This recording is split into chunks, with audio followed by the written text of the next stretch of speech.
Hi hello welcome to Suman TV. నేను మీ రోషన్. ఈరోజు నా పాడ్కాస్ట్లో ఒక స్పెషల్ గెస్ట్ ఉన్నారనమాట. ఆ స్పెషల్ గెస్ట్ గురించి చెప్పాలి అంటే ఇంట్రడక్షన్ అక్కర్లేకుండా నేను ఫస్ట్ టైం ఒక ఇంటర్వ్యూ స్టార్ట్ చేస్తున్నాను అనమాట. She is none of the great actress Hema గారు. సో హేమ గారు నమస్తే. నమస్తే. ఎలా ఉన్నారు?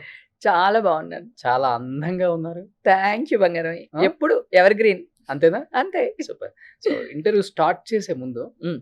గుండెల మీద చేసుకొని మ్. ఈరోజు మ్. ఇంటర్వ్యూలో అడిగిన ప్రతి క్వశ్చన్ కూడా మ్. నా మనసులో నుంచి వచ్చే సమాధానం తప్పితే మ్. కట్టుకథలు కానీ కల్పితాలు కానీ అల్లను మ్. ఎవరైనా అల్లిని చెప్పినా కానీ ఇక్కడ నేను మాట్లాడను. మ్.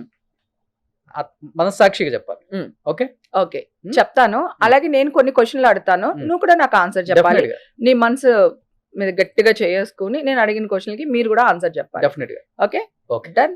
Super. First of all Rakhi రాబోతుంది. ఆ, సో ఇండస్ట్రీ మొత్తం కూడా ఆల్మోస్ట్ మిమ్మల్ని ఎక్కువ హేమక్కనే అంటారు అవును. అందరూ కూడా. అందరూ మ్. ఓన్లీ ఇండస్ట్రీ కాదు, బయట అందరూ కూడా హేమక్క అని పిలుస్తారు. అమ్మాయిలు, అబ్బాయిలు, అంకుల్స్, ఆంటీలు అందరూ అక్క అని పిలుస్తారు. నేను యూనివర్సల్ అక్క. అంతేనా? అంతే. సూపర్. ఎలా అనిపిస్తుంది అందరూ అక్క అంటే ఒక సొంత ఓన్ చేసుకుంటారు అన్నమాట. హా, చాలా అంటే చాలా. ఎంత ప్రేమిస్తారు అంటే ఎక్కడికన్నా వెళ్తే నో పర్మిషన్స్, అక్క ఓ ఫోటో, అక్క ఒక ఇది, ఆ అమ్మాయిలు అబ్బాయిలు అందరూ అన్నమాట. అసలు ఏం అవసరం లేదు, చేపట్టుకుని తీసుకుని వెళ్ళిపోతారు అంతే అక్క అని. అది చిన్న పెద్ద అంటే ఏ రేంజ్ అనే దానికి సంబంధాలు ఏమి ఉండవు. ఎక్కడ కనిపించినా అంతే, తిరుపతిలో కనిపించినా అంతే, క్లబ్ లో కనిపించినా అంతే. ఓకే. ఒక రకంగా చెప్పాలంటే అది అదృష్టం అని చెప్పుకోవచ్చు. ఎందుకంటే అదృష్టం. మీరు అలాంటి క్యారెక్టర్స్ చేస్తున్నప్పుడు బయట వాళ్ళు చూసే విధానం కానీ అవును. మాట్లాడే విధానం కానీ కొంచెం తేడాగానే ఉంటది. అవును. అదే హేమ ఆంటీ కూడా అనొచ్చు కూడా. అవును. అక్క అని రావటం అనేది చాలా తక్కువ మందికి అరుదుగా జరుగుతుంది. తక్కువ మంది కాదు, సింగిల్ అక్క, అంతే. సోలో అక్క, టాలీవుడ్ కి వన్ అండ్ ఓన్లీ అక్క. ఓన్లీ వన్ అండ్ ఓన్లీ అక్క. ఇంకెవ్వరు ఏ అమ్మాయిని కానీ, ఏ క్యారెక్టర్ ఆర్టిస్ట్ ని కానీ, ఏ హీరోయిన్ కానీ, జనరల్ గా హీరోయిన్లు ఎవరైనా పిల్లలు కొంచెం క్రషెస్ ఉంటాయి కనుక అలాగే క్యారెక్టర్ ఆర్టిస్టుల మీద కూడా ఉండొచ్చు. కానీ నన్ను ఫస్ట్ వెరీ బిగినింగ్ డే నుంచి ఈ రోజు వరకు అక్క తప్పితే ఇంకొక మాటే లేదు. అది చాలా అదృష్టం ఒక ఆర్టిస్ట్ కి దక్కడం అనేది. అంటే మరి మెగాస్టార్ గారితో కంపేర్ చేస్తున్నట్టు కాదు, కాకపోతే ఇండస్ట్రీకి ఆయన ఒక పెద్ద అన్నయ్య. అది అందరికీ అన్న ఆయన, సోలో అన్న. అట్లాగా ఇండస్ట్రీ నుంచి ఒక అమ్మాయిని జనాలు అక్క అక్క అక్క అని పిలుస్తున్నారంటే అది ఓన్లీ నేనే. అది ఎన్ని జన్మల పుణ్యమో నాకు చెప్పలేను, మాటల్లో చెప్పలేను నేను. ఓకే. సో హేమ గారు చెప్తున్నారు అంటే ఇంత మంచి అదృష్టం నాకు ఇచ్చారు దేవుడు అని చెప్తున్నారు కానీ ఎందుకు ఈ నోటికి కొంచెం తాళం వేయరు? ఎప్పుడు కూడా ఉన్నది ఉన్నట్లుగా కొండ బద్దలు కొట్టినట్టు మాట్లాడతారు. అంటే ఇండస్ట్రీలో అట్లా ఉండకూడదు అసలు యాక్చువల్గా చెప్పాలంటే. అది మీకు ఎట్లా వర్కౌట్ అయిందో చెప్పలేను కానీ అప్పటి నుంచి ఇప్పటికి అంటే చెప్తుంటారు కదా, మంచిని 10 మందితో పంచుకోవాలి, చెడుని చెవిలో చెప్పుకోవాలని. కానీ మీరు ఎలా ఉండదు, చెడుని 10 మందికి చెప్తారు, మంచిని వచ్చి చెవిలో చెప్తారు. అది మీకు ఒక్కొక్కసారి ఇలా అయిపోయింది. ఎలాగైనా అవ్వని నాన్న. ఇప్పుడు నేనేమంటున్నానంటే, ఇప్పుడు మనం మనుషులం కదా, సో నాకు ఒక క్యారెక్టర్ ఉంటుంది. ఓకేనా? సో ఇప్పుడు నేను చాలా లో లెవెల్లోనే మాట్లాడుతున్నట్టు లెక్క నా క్యారెక్టర్ కి ఇప్పుడు ఈ ఇంటర్వ్యూలో కదా. నేను జనరల్ గా నేను మామూలుగా చెప్తాను, నేను జనరల్ గా మాట్లాడే విధానమే ఇట్లానే ఉంటది. ఏ ఈ రోషన్ ఏం చేస్తున్నావు, ఎక్కడ ఉన్నావురా, ఏ సినిమాకి వెళ్దాం ఇవాళ, ఎక్కడ వెళ్దామా, లేకపోతే ఏం చేస్తున్నావు, ఇంటికి రాలేదు, నేను వస్తున్నా, ఇట్లా ఉంటుంది నా వర్షన్ కదా.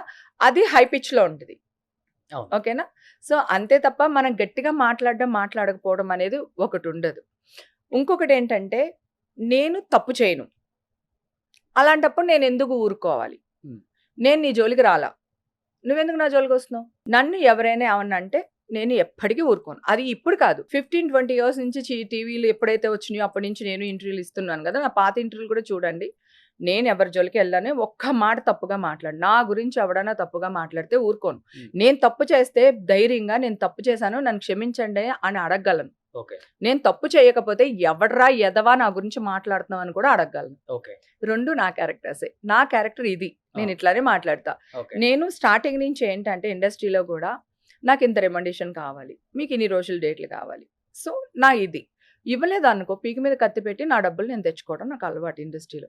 అలాగే మగాళ్ళకి క్యారవాన్ ఇస్తున్నారు, ఆడవాళ్ళని ఇబ్బంది పెడుతున్నారు, ఆడవాళ్ళకి లేదు, సో ఇబ్బంది పడుతున్నారు. సో పోరాడాను నేను, నాకు ఇది కావాలి, ఇది నాకు మాకని కానీ ఏదైనా సరే మగాళ్ళకి పెద్ద క్యారవాన్ ఎందుకు ఇస్తారు, ఆడవాళ్ళకి ఎందుకు ఇవ్వరు? ఇప్పుడు అందరికి ఇచ్చేస్తున్నారు, చిన్న పెద్ద తేడా లేకుండా. నేను చెప్పేది ప్రీవియస్కి వెళ్ళి, నువ్వు అడిగిన క్వశ్చన్ ప్రీవియస్ నుంచి వస్తున్నా నేను అంతే. అసలు మీ టైంలో నేను క్యారవాన్స్ అడుగుతా. లేవు కదా మరి?